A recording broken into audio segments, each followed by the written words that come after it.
الحمدللہ رب العالمین والصلاة والسلام علی نبینا محمد وعلی آلہ وصحبہ اجمعین اما بعد۔ عزیز طلباء، کل کے درس میں ہم پڑھ چکے ہیں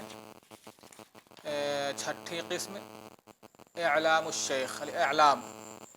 یعنی انواع تحمل، تحمل کی جو 8 قسمیں ہیں اس میں سے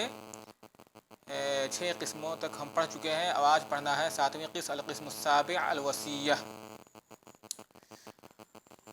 تو تحمل کی اقسام میں سے یہ 7ویں قسم ہے الوصیہ۔ وصیہ سے مراد یہ ہے، کہتے ہیں بِأَن يُوصِيَ بِكِتَابٍ لَهُ كَانَ يَرْوِيهِ لِشَخْصٍ۔ وصیت سے کہہ رہے ہیں مراد یہ ہے کہ کوئی شخص بِأَن يُوصِيَ بِكِتَابٍ یعنی محدث یا شیخ اپنی کسی کتاب کی وصیت کرے، کان یرویہ جس کی وہ روایت کیا کرتا تھا، جس کو وہ روایت کرتا تھا، یعنی کسی شیخ سے اس کتاب کو روایت کرتا ہے شیخ، اس کتاب کی وصیت کر دے لشخص کسی دوسرے شخص کے لیے۔ مثال اس کی، یعنی اس کو اس طرح سمجھ سکتے ہیں کہ مثلا کوئی شیخ، کوئی محدث ہیں، ان کے پاس کچھ مرویات ہیں، کچھ کتابیں، مثلا صحیح بخاری، صحیح مسلم یا کتب ستہ کو وہ اپنے شیوخ سے روایت کیا کرتے تھے، ان سے اپنی سند سے روایت کرتے ہیں۔ اب مثلا سفر پر جاتے وقت، کہیں پر سفر پہ جانے لگا شیخ یا محدث، یا وفات کے وقت شیخ نے سوچا کہ اگر یہ کتاب مثلا بیچ دی جائیں یا ایسے ہی چھوڑ دی جائیں تو پھر یہ کتاب ضائع ہو جائیں گی، کتابیں سب ضائع ہو جائیں گی، اس کا نقصان ہوگا۔ تو سوچے کہ کیوں نہ اس کتاب کو کسی طالب علم کو وصیت کر دیا جائے، کسی طالب علم کے نام وصیت کر دیں گے تو پھر وہ طالب علم پڑھے گا، اس سے استفادہ کرے گا تو زیادہ بہتر رہے گا، فائدہ رہے گا۔ تو وفات کے وقت یا سفر پر جاتے وقت شیخ نے یا اس عالم نے اپنی ان کتابوں کی جس کی وہ روایت کیا کرتا تھا کسی طالب علم کے نام وصیت کر دے کہ میرے بعد یہ کتابیں فلاں کو دے دی جائیں۔ ٹھیک ہے مشائخ، سن رہے ہیں غور سے؟ یا وفات کے بعد میری کتابیں فلاں کو میں وصیت کرتا ہوں کہ یہ فلاں کو کتابیں مل جائیں، کتابیں فلاں کو دے دی جائیں۔ ٹھیک ہے، اب یہ کتاب وصیت کے طریقے سے، وصیت جو موصی لہو ہے، جس کو وصیت کیا جا رہا ہے، وصیت کے ذریعہ سے یہ کتابیں اس کو حاصل ہو جاتی ہیں۔ موصی لہو یعنی جس کے لیے وصیت کیا گیا ہے، تو کیا جس کے لیے شیخ نے وصیت کیا ہے اس وصیت کے طریق سے حاصل کی ہوئی کتابوں کو وہ اپنے اس شیخ سے روایت کر سکتا ہے محض اس وصیت کی بنیاد پر یا نہیں؟ ٹھیک ہے، پہلے مسئلہ تو آپ سمجھ گئے کہ یہ وصیت، اس کو کیا کہیں گے؟ اس کو وصیت کرنا کہیں گے۔ اب دوسرا مسئلہ یہ کہ کیا اس طرح سے اگر کوئی وصیت کر دے تو اس کا روایت کرنا صحیح ہوگا یا نہیں؟ ایک منٹ، ہاں، تو ذکر یہ کر رہا تھا کہ وصیت، پہلے بات وصیہ کسے کہتے ہیں؟ جو انواع تحمل کی 8 قسمیں اس میں سے یہ 7ویں قسم وصیہ کے طریق سے بھی احادیث یا علم کو حاصل کیا جاتا، تحمل کیا جاتا ہے۔ تو وصیہ کی شکل یا صورت میں نے بتائی کہ یعنی کوئی شخص جو ہے اپنی وفات کے وقت یا پر کہیں سفر پر جاتے وقت کسی کے نام اپنی مرویات یعنی اپنی ان کتابوں کی وصیت کر جائے کہ یہ کتابیں میں جو فلاں سے روایت کرتا ہوں، ان کتابوں کو فلاں کے لیے میں وصیت کرتا ہوں، ان کو میرے بعد یہ کتابیں دے دی جائیں۔ اب موصی لہو جو ہے، جس کو یہ کتابیں حاصل ہو جاتی ہیں، تو کیا اس شخص کے لیے، اس موصی لہو کے لیے یہ جائز ہے کہ محض اس وصیت کی بنیاد پر شیخ نے اس کو کتابیں دے دی، اس بنیاد پر کیا اس کے لیے جائز ہے؟ اس کو پتہ چل گیا مثلا کہ ہاں شیخ ان کتابوں کو فلاں سے روایت کرتے تھے، تو کیا اس بنیاد پر وہ روایت کر سکتا ہے یا نہیں؟ کہنے فقط ترخص بعض السلف فی روایت الموصی لہو بذلک الکتاب عن الموصی، بعض سلف نے موصی لہو کے لیے اس کتاب کو روایت کرنا موصی سے رخصت دی ہے، یعنی جائز ہے۔ وشبہوا ذلک بالمناولۃ وبالاعلام بالروایہ، اور اس کو مشابہ قرار دیا، یعنی قیاس کیا کس پر؟ اس کو مناولہ پر، یا بالاعلام بالروایہ، یعنی مناولہ پر، جیسے شیخ کسی طالب علم کو کتاب دے دے، مناولہ اس سے پہلے پڑھ چکے ہیں، کتاب دے اور کہے کہ یہ میری مرویات ہے یا میری مسموعات میں سے یہ کتاب ہے فلاں، اس کتاب کو لے جاؤ مجھ سے روایت کرو. تو مناولہ کی بحث میں اس کی تفصیل تو کریں. مناولہ اسی طرح سے اعلام بالروایہ بھی پڑھ چکے ہیں کہ کوئی شیخ کسی طالب علم کو خبر دے کہ یہ فلاں کتاب میری مرویات میں سے ہے، تو اسی پر قیاس کرتے ہوئے اسی کو مشابہ قرار دیتے ہوئے بعض سلف نے موسی لہو کے لیے جائز قرار دیا ہے، موسی سے اس کتاب کو جس کو اس نے وصیت کے طریق سے حاصل کیا ہے یا اس کو وہ کتابیں ملی ہیں کہ اس کے لیے روایت کرنا جائز ہے.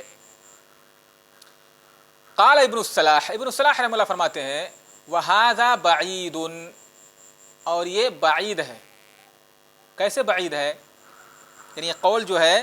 جو رخصت کی بات کی گئی ہے کہ وصیت کے طریق سے روایت کرنا یہ جائز ہے، تو کہہ رہے ہیں یہ قول جو ہے بعید ہے اور یہ درست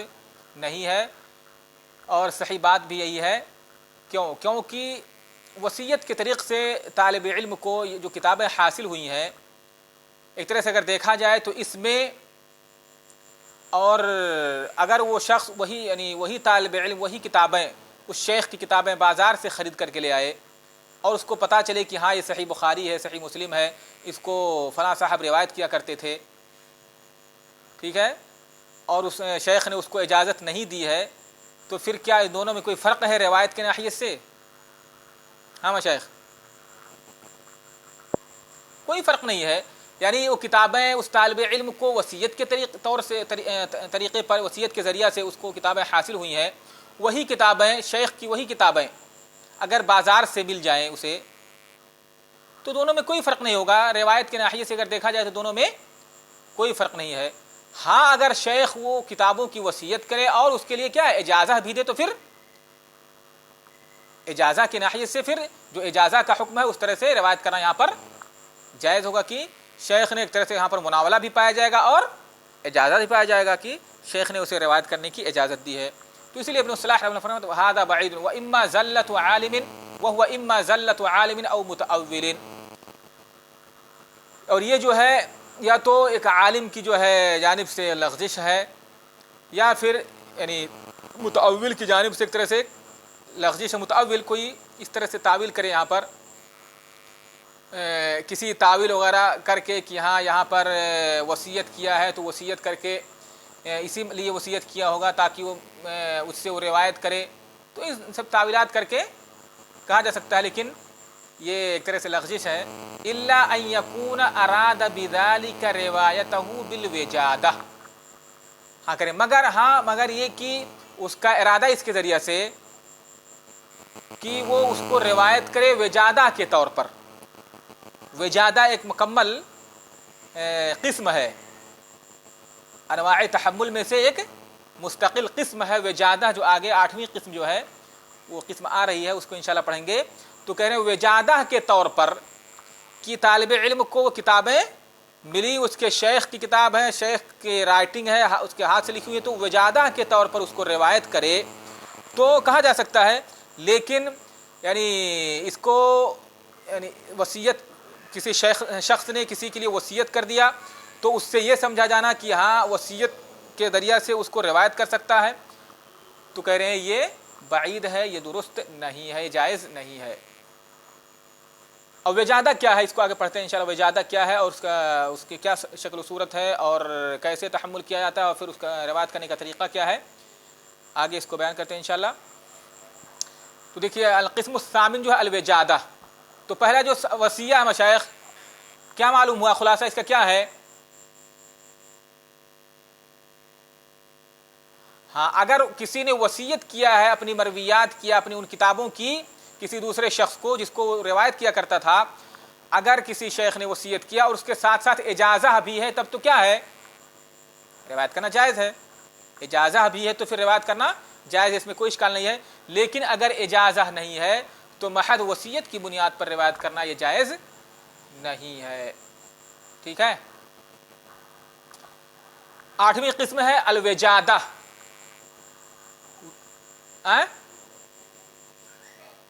بتائیے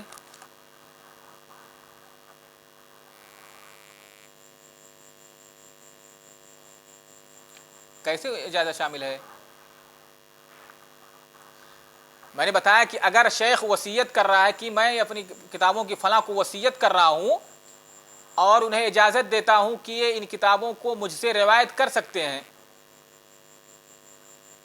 ٹھیک ہے، تو پھر یہاں پر گویا کہ اجازہ اور مناولہ پایا جا رہا ہے، ٹھیک ہے، تو روایت کرنے میں کوئی حرج نہیں ہے۔ آگے وجادہ کی بحث وہاں پر بتائیں گے،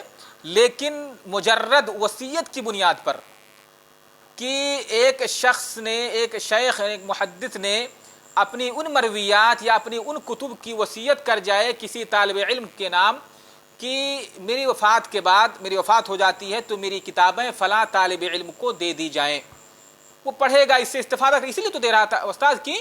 ظاہر سی بات ہے وہ کتابوں سے استفادہ کرے گا تو زیادہ فائدہ ہوگا، ورنہ یہ کتاب یہیں پڑھی رہ جائیں گے، اس کا کوئی ضائع ہو جائیں گی، اس طرح سے کتابیں برباد ہو جائیں گے، یا اس کو بیچ دیا جائے مارکیٹ میں، ادھر ادھر منتشر ہو جائیں کتابیں سب، کوئی خرید کے لے جائے، کوئی کتاب دوسرا خرید کے لے جائے، اس طرح سے تو ایک طرح سے کتابیں ضائع ہو جائیں گی۔ لیکن یہ کتابیں کسی ایک طالب علم کے پاس رہیں گی تو اس سے اچھی طرح سے فلاں مطلب کسی کو معتمد یا اچھا سمجھ کر کے اس کے حوالے کر دے، اس کے نام وصیت کر دے۔ تو اب یہاں پر کچھ نہیں ذکر کیا کہ وہ مجھ سے ان کتابوں کو روایت کرے کہ نہ روایت کرے، استاد نے اس ناحیے سے کہ اس کتابوں سے وہ فائدہ اٹھائے گا تو میرے لیے بھی فائدہ ہوگا، مرنے کے بعد یعنی ایک طرح صدقہ جاریہ ہو جائے گا۔ یہاں پر شیخ نے یہ نہیں ذکر کیا کہ مجھ سے روایت کرے کہ نہیں، اگر روایت کی اجازت دے دے تب تو پھر کوئی اشکال ہی نہیں ہے، لیکن مجرد وصیت، اب اس طالب علم کو بتایا گیا کہ بھائی فلاں صاحب نے اپنی وفات سے پہلے آپ کے نام یہ کتابوں کو وصیت کر دیا، لہذا آپ یہ کتاب لے جا سکتے ہیں، تو کیا اس کے لیے روایت کرنا جائز ہوگا؟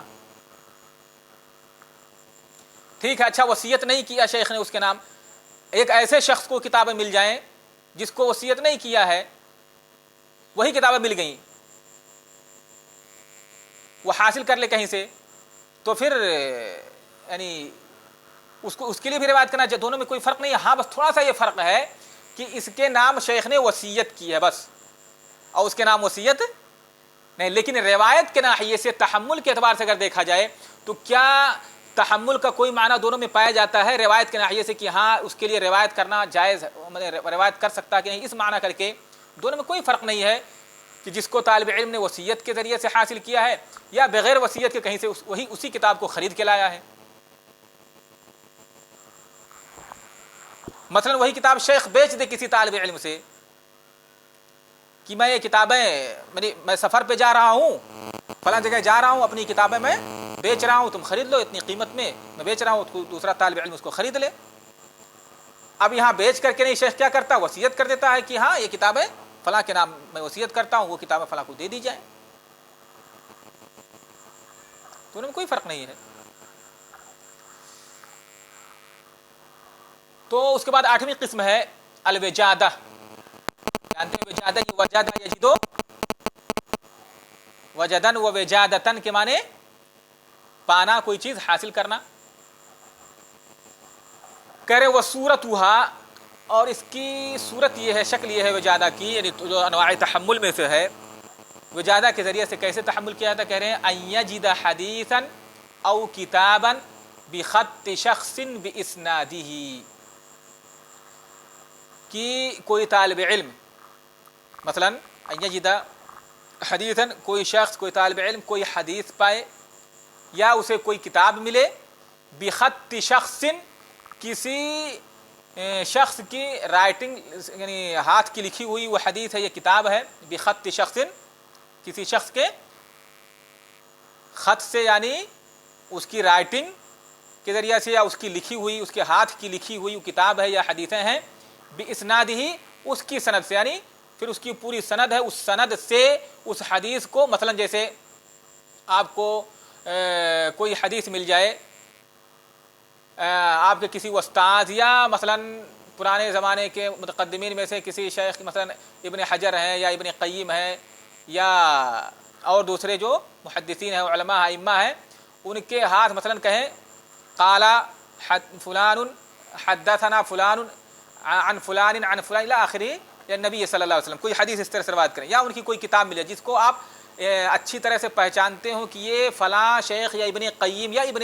تیمیہ کی رائٹنگ ہے، کیونکہ ان کے اور بہت سارے مخطوطات آپ نے پڑھے ہیں، بہت دیکھے ہیں کہ ہاں ان کی رائٹنگ اسی طرح سے آپ پہچانتے ہیں، یا آج کے زمانے کے جسے مثلا شیخ محمد عبد الوہاب ہیں، قریب زمانے کے قریب کے، اور دوسرے اس طرح سے علامہ البانی ہیں، ہاں، ان کی کوئی کتاب مل جائے، ان کی رائٹنگ آپ پہچانتے ہیں، تو ان کی سند سے، مثلا اپنی سند سے انہوں نے کوئی حدیث روایت کی ہے، تو اس کو کیا کہیں گے؟ وجادہ کہیں گے۔ وجادہ کی شکل یہی ہے کہ کسی شخص کو کسی دوسرے عالم کہ ان کی سند کے ساتھ کوئی حدیث ان کی یا کوئی روایت ان کی جسے وہ روایت کرتے ہیں اپنی سند سے، کسی دوسرے شخص کو مل جائے، وہ آدمی پہچانتا ہو ان کی رائٹنگ کو، ان کے خط کو، کہ ہاں یہ انہی کی رائٹنگ ہے، انہی کے ہاتھ کی لکھی ہوئی کتاب ہے، تو اس کو کیا کہیں گے؟ الوجادہ۔ اب دیکھیے، اب اس کا حکم کیا ہے؟ کہہ رہے ہیں فَلَهُ أَن يَرْوِيَهُ عَنْهُ عَلَى سَبِيلِ الْحِكَایَہ۔ اس میں بہت ساری اس کی شکلیں ہیں، صورتیں ہیں۔ یہ تو وجادہ کی مطلب مطلق طور پر ایک شکل بتائی گئی کہ کوئی آدمی کسی دوسرے شیخ کی لکھی ہوئی کوئی کتاب یا کچھ حدیثیں اسے مل جائے جس میں اس کو کوئی شک نہ ہو کہ ہاں یہ فلاں شیخ ہی کی رائٹنگ ہے، یعنی اسے یقین ہے کہ فلاں شیخ کی لکھی ہوئی کتاب ہے، یا یہ حدیثیں فلاں شیخ نے اپنے ہاتھوں سے لکھی ہیں، پوری سند کے ساتھ وہ حدیث وہ کتاب جو ہے موجود ہو، یعنی اس شخص جو شیخ ہیں انہی کی سند سے وہ کتابیں وہ حدیثیں اس میں موجود ہوں۔ اب مسئلہ آتا ہے اس طرح سے اگر کسی نے حاصل کیا، کچھ حدیثیں مل جاتی ہیں، حاصل ہو جاتی ہیں وجادہ کے طریقے سے، ٹھیک ہے، یا کچھ روایتیں مل جاتی ہیں یا کتابیں مل جاتی ہیں، تو پھر کیا اس واجد کے لیے، جو شخص اس کتاب پاتا ہے یا حدیثیں پاتا ہے، وہ روایت کر سکتا ہے ان کو اس شیخ سے کہ نہیں؟ اور روایت کرے گا تو کیسے روایت کرے گا؟ طریقہ کیا ہوگا روایت کرنے کا؟ تو پہلی بات تو یہ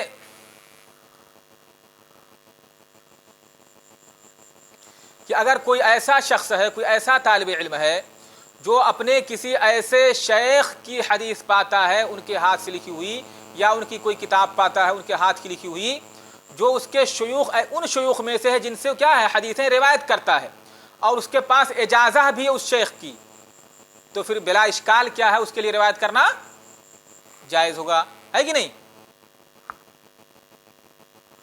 اگر کوئی ایسا طالب علم اپنے ایک ایسے استاد یا شیخ کی روایتیں پاتا ہے ان کے ہاتھ کی لکھی ہوئی سند کے ساتھ، یا ان کی کوئی کتاب پاتا ہے جس شیخ کی اس کے پاس اجازہ ہے، شیخ نے اس کو روایت کرنے کی اجازت دے رکھی ہے، اس کے شیوخ میں سے ہے وہ شیخ، تو پھر ایسے طالب علم کے لیے، ایسے شخص کے لیے روایت کرنا جائز ہے، کوئی اشکال نہیں ہے، کیونکہ آپ کو یقین ہے کہ یہ آپ جو حدیثیں ہیں یہ ہمارے فلاں استاد یا شیخ کے ہاتھ کی لکھی ہوئی میں پہچانتا ہوں اچھی طرح سے، آپ کو کوئی شک نہیں، لہذا آپ کے لیے روایت کرنا جائز ہے۔ اب دوسرا مسئلہ آتا ہے کہ لیکن کوئی ایسے استاد یا کوئی ایسا شیخ جن کے درمیان اور آپ کے درمیان لمبا وقفہ ہے، فاصلہ ہے، ٹھیک ہے، تو وہاں پر کہہ رہے ہیں فَلَهُ أَن يَرْوِيَهُ عَنْهُ عَلَى سَبِيلِ الْحِكَایَہ۔ مثلا آپ ابن تیمیہ رحمہ اللہ، ابن قیم، یا محمد بن عبد الوہاب رحمہ اللہ، یا اس طرح کے جو شیوخ ہیں ان کے ہاتھ کی لکھی ہوئی کتاب پاتے ہیں، یا ان کے ہاتھ کی لکھی ہوئی کچھ حدیثیں آپ کو ان کے سند کے ساتھ مل جاتی ہیں کہیں پر، اور آپ اچھی طرح سے پہچانتے ہیں کہ ہاں یہ انہی کی رائٹنگ ہے، انہی کے ہاتھ کی لکھی ہوئی کتاب ہے، انہی کے ہاتھ کی لکھی ہوئی حدیث ہے، کیونکہ آپ بہت سارے طریقے سے اس طرح ہوتا تھا کہ آپ کو معلوم ہے شیوخ کے ذریعہ سے اس طرح سے کہ یہ انہی کی کتابیں ہیں یا انہی کی رائٹنگ ہے، تو آپ اس کو کیسے روایت کریں؟ کہہ رہے ہیں تو اس کو علی سبیل الحکایہ روایت کریں گے۔ مثلا کہے گا فیقول وجدت بخط فلان، وجدت بخط فلان قال حدثنا فلان، میں فلاں کے ہاتھ سے لکھا ہوا پایا، انہوں نے فرمایا کہ ہم سے فلاں نے بیان کیا ہے، الی آخر الاسناد، الی آخر الحدیث، وَيُسْنِدُهُ، اور اس کو پوری سند کے ساتھ کیا ہے آدمی ذکر کرے گا۔ وَيَقْعُ هَذَا أَكْثَرْ فِي مُسْنَدِ الإمام احمد، اور یہ زیادہ تر مسند امام احمد میں یہ واقع ہوا ہے۔ یقول ابنہ عبداللہ وجدت بخط ابی، کہ میں نے اپنے